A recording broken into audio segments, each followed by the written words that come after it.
Bonjour Ludovic, Bonjour Xavier. donc ravi de te retrouver aujourd'hui pour un entretien vidéo.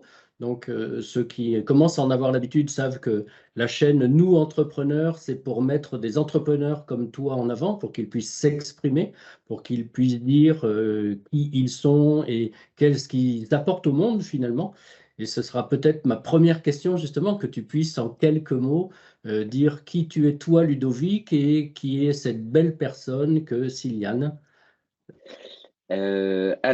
Ludovic Tronel, je suis un des cofondateurs de Ciliane.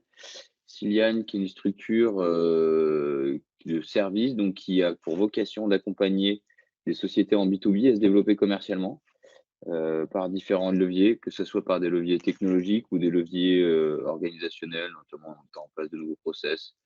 Euh, Notre particularité sur un marché qui est quand même très concurrentiel dans le sens où il y a quand même beaucoup Mm, d'acteurs, chacun avec leurs particularités notamment. Nous, mm. vraiment, notre particularité, c'est qu'on a vocation à être très opérationnel et à finalement faire partie quasiment des équipes qu'on accompagne et des sociétés qu'on accompagne. Et voilà notre grosse particularité. Quand je dis ça, c'est qu'on n'est pas une société d'audit et de conseil où on va vous dire, voilà, faites ça et bon courage. Non, nous, l'idée, c'est qu'on mette un peu la main dans le cambouis, c'est ce qu'on aime bien faire. Bon, si je peux résumer, c'est depuis l'analyse du besoin jusqu'à la réalisation, c'est un peu ça? Exactement. En fait, on a créé une sorte de méthode en interne. Mm, Pardon. Une sorte de méthodo qui nous permet justement d'analyser quand même, bien évidemment, il faut qu'on analyse avant d'en mettre les mains dans le mm, cambouis comme tu l'as bien compris, d'analyser un petit peu, de mapper, toute, finalement la structure commerciale des sociétés qu'on accompagne, sur différents volets et l'objectif étant ensuite, c'est de proposer un plan d'action, mais c'est là où je dis on différencie pas mal, c'est que, ben, on a toute cette partie audit finalement, mais c'est qu'on l'accompagne de: «OK, maintenant qu'on l'a défini mm. ensemble, on la calibre un petit peu en fonction aussi des enjeux de chacun et des retours qu'on a de nos clients, ben, on dit: «On va la mettre en place et on va la mettre en place avec vous».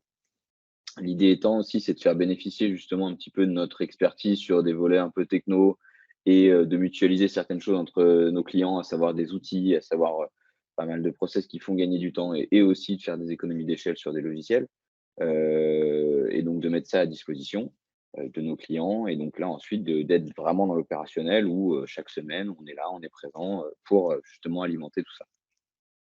Bon, très bien. Euh, Étant donné que ça fait quoi, un peu plus de 2 ans, je crois, hein, que maintenant Ouais, Ciliane existe, c'est ça? même 3 ans, Euh, ouais.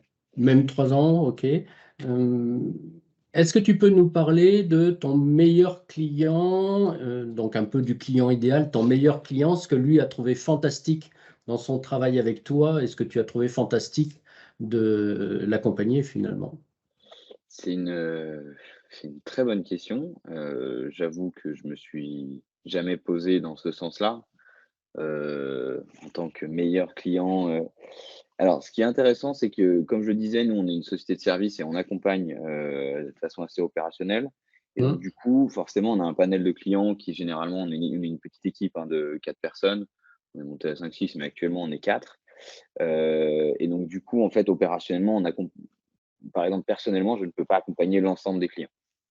C'est en ça que c'est compliqué pour moi de te répondre parce que la réponse sera, au nom de Ludovic Ronel et pas forcément au nom de Ciliane, dans le sens où je Ok. pense que certains de mes collègues ou associés auront peut-être pas le même retour parce qu'ils auront vécu opérationnellement autre chose. Sinon, le meilleur client que je pourrais citer, sur lequel, la question, c'est vraiment au niveau de la réussite et du retour client, des retours positifs qu'on a eu de nos clients ou c'est plus à titre personnel sur, ce Les, que j'ai les deux, préféré? c'est Les 2. les deux. OK. C'est-à-dire, voilà, moi je sais que j'ai apporté tant de valeur à ce client et voilà ce qui m'a passionné dans cet accompagnement. Et le client qui dit, ah ben voilà, Siliane est unique ou Ludovic est unique, voilà en quoi il m'a accompagné, voilà les résultats que j'ai eus. Bonne question. Du coup, bah, je pense que je vais là, il y a une société actuellement alors c'est un de mes associés qui les accompagne, mais si je réponds en premier cette société-là, c'est que ça fait quand même un certain temps qu'on les accompagne. C'est une Hmm. société qui s'appelle Quickoff, qui a monté un logiciel, justement qui permet d'organiser la gestion des bénévoles sur des événements type festival, type événements sportifs comme des marathons, des trails, etc. Et c'est vrai qu'on est arrivé à un certain temps, enfin au début, où ils avaient un vrai sujet, c'était des vrais experts de l'événementiel, ils avaient une solution qui répondait à un vrai besoin, et il y avait vraiment ce côté commercial à articuler, à processer. Et on les a aidés assez rapidement justement à passer un cap. Et si je les cite en premier, c'est parce que c'est un de nos clients qu'on a gardé, qu'on garde encore, avec qui on travaille encore depuis quand même un certain temps. Et on a eu des retours comme quoi on les avait aidés vraiment à passer un cap. Et c'est vrai que c'était une expérience quand même très intéressante parce que il y avait vraiment ce côté, faut qu'on crée un petit peu cette entité commerciale chez eux. Si je prends maintenant un autre exemple qui n'a complètement rien à voir, heu, moi à titre perso, j'ai beaucoup aimé accompagner par exemple un petit industriel, qui s'appelle la laiterie du Mont-Aiguille, où eux, ils produisent un petit industriel, ils produisent du fromage et enfin, ils produisent du fromage, des yaourts. J'ai dit petit industriel parce qu'ils ont une chaîne de production, mais ils le font de façon, artisanale, et c'était très, très intéressant. Alors là, du coup, c'est pas pour les mêmes raisons parce que si, on leur a apporté beaucoup de choses intéressantes, mais à titre perso, moi, j'ai trouvé ça très intéressant parce qu'on amenait, nous, de la technologie, des process, là où finalement, c'est un secteur d'activité qui a une démarche qui est quand même, assez éloignée de ce genre de sujet. Et c'est vrai que pour nous, du coup, c'était vraiment, ouais, vraiment intéressant, enrichissant d'aller sur ce genre de secteur. Bon, merci. Alors, je souriais quand tu disais laiterie parce que je passe régulièrement devant, donc je vois Ah! où ils sont. Euh, Ça fait donc 3 ans que Silian existe. Ça fait 3 ans que tu es entrepreneur ou tu l'étais avant? Alors non, ça fait que 3 ans. Alors après, avant, j'ai un parcours un peu, enfin non, je vais dire Alors, particulier, si tu veux, on va parler d'entrepreneuriat, hein, dans le peu de temps, le sujet, ouais. c'est entrepreneuriat, donc si tu veux bien. Et donc, ça fait 3 ans que tu es entrepreneur. J'aimerais que tu me dises quel est ton plus gros succès en tant qu'entrepreneur. Ah, mon plus gros succès, à date, je dirais qu'on soit capable d'avoir une structure qui s'autofinance tout simplement. Pour moi, c'est la Mmh, première étape. mmh. C'est-à-dire qu'on a tout monté en fonds propres. Alors après, c'est une boîte de service, donc du coup, a priori, c'est pas, on n'a pas besoin initialement de beaucoup de fonds.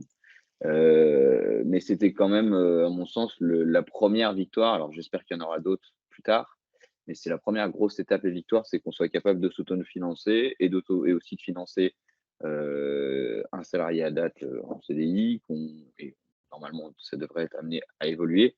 Mais je dirais que c'est la première victoire, qui est une petite victoire, mais qui est une victoire assez, c'est oui, oui, on quand même, on peut être assez fier, on est assez fier déjà à date de pouvoir se dire: «Bon, bah, on a créé un business à plusieurs qui est Mmh. rentable, qui s'autofinance et qui, est en croissance». Donc sur une croissance, on n'est pas sur une croissance exponentielle type start-up où on recrute 10 personnes par an, mais on a cette croi on voit cette croissance, on la sent, et je dirais que c'est cette victoire pour l'instant sur lequel on est quand même fier. Très bien. Alors, ce que je te disais tout à l'heure en aparté, avant que nous commencions, c'est que les entrepreneurs racontent souvent leur succès. Et le succès, c'est le résultat d'un prix à payer qui pourrait être des difficultés, des problèmes, je n'en sais rien. Quelles sont tes plus grosses difficultés ou tes plus gros problèmes que tu as évidemment surmontés puisque tu en es là? Alors ouais, bien sûr, il y en a, et je dirais que la plus grosse difficulté, on en a eu 2, si je fais dans l'ordre, historiquement. On a eu une difficulté à recruter des profils qui nous intéressent, parce Mmh. que effectivement, on a pu recruter un moment et puis ça s'est pas fait comme on le voulait, et on les a peut-être aussi mal encadrés. Hem, C'était une première difficulté. Et la grosse difficulté, en revanche, qu'on a connue quand même un moment, c'est la gestion de la trésorerie, où on a un moment, on a eu quelques frayeurs. C'est les moments où on dort un petit peu moins bien, qu'on a surmonté assez rapidement en mettant en place, un petit peu un plan d'action rapide. L'avantage, c'est qu'étant une petite structure, en mettant en place certaines choses finalement qui sont pas non plus, énormes, on arrive à surmonter ça.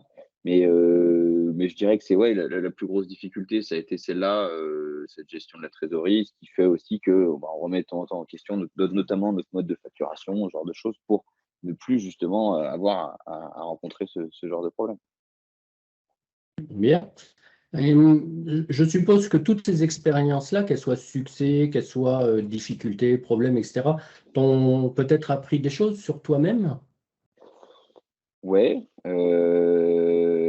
sur moi-même, alors, notamment plutôt sur la gestion du stress où, c'est vrai qu'avant, je Oui, me considérais comme quelqu'un de pas stressé, mais j'étais dans une position de salarié, alors, salarié, où j'étais quand même, associé à la structure, où j'avais quand même investi dedans, donc c'était un salariat, un peu, enfin, pas classique, donc j'étais quand même très investi. Mais là, pour le coup, mais à l'époque, je ne vivais pas non plus ce stress de, je suis mon compte en banque, et cetera.